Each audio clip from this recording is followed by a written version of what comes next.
So yun guys, for today's video, quick recap lang tayo dito sa ating Click 125 Special Edition. Kung bakit ba na siya naging Special Edition at magkakaiba niya dun sa Click B3 na nilabas sa market ng Honda. So yun guys, napapansin nyo, ang physical appearance niya, yan, two-tone na po siya. Two-tone, double color na siya, and yan, blue and white.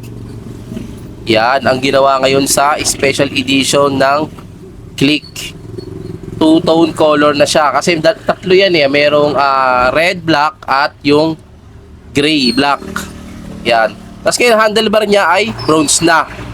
Ginawa na siyang bronze. Yan. Then yung tire niya sa harapan, ang sukat, same pa rin sa B3. Yan, 90/80. Yan. Then yung mugs niya, kulay bronze na rin, binago na rin. Para medyo kahit pa paano may kapugiang konti. Yan. Sa rotor disc naman niya, 5 holes. Yan, kaya sa mga magpapalit niyan, sa mga RCB, yung SP800 yan, yan, naka-ready na yan para sa pang-Click B3. Yan. Rear tire naman niya, same pa rin, 100/80/14 pa rin ho. Walang nabago sa gulong, sa size. Yung mags niya kulay bronze na. Yan. So yun, tatlong bagay lang ang binago sa kanya. Then syempre meron din siyang charging port. Yan. Para kung nabiyahe kayo, lobat kayo, pwede kayo mag-charge. Yan, nandiyan sa loob.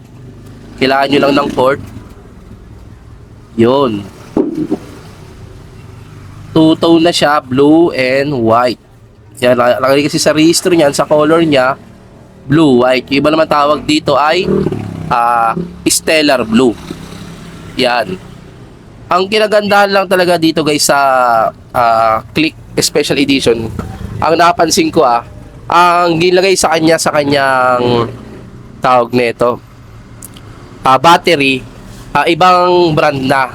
Dati kasi ang battery, pag nagre-replace ako sa mga ibang sa customer, GTC, GS, which is maganda naman siya. Pero etong ginawa ngayon sa special edition, yan, pag tinignan mo ang battery niyan, ay talagang quality na, kasi ang battery ginamit sa kanya ay Yuasa na. Yan, sa pagkakaalam ko kasi as a seller, kung sa pricing na malaga, mas mahal talaga ang Yuasa. Kumbaga mas malamang siya, YTC 6B. Ibig sabihin Yuasa siya. Mas malamang siya sa GTC, sa GS at sa QTC 7S ng Quantum. Kasi kumbaga sa pricing pa lang, malayo diferensya ng dalawa. Yung Quantum kasi at GS halos same lang sila ng presyo. Hindi nagkakalayo. Almost 50 pesos lang ang lamang ng isa't isa.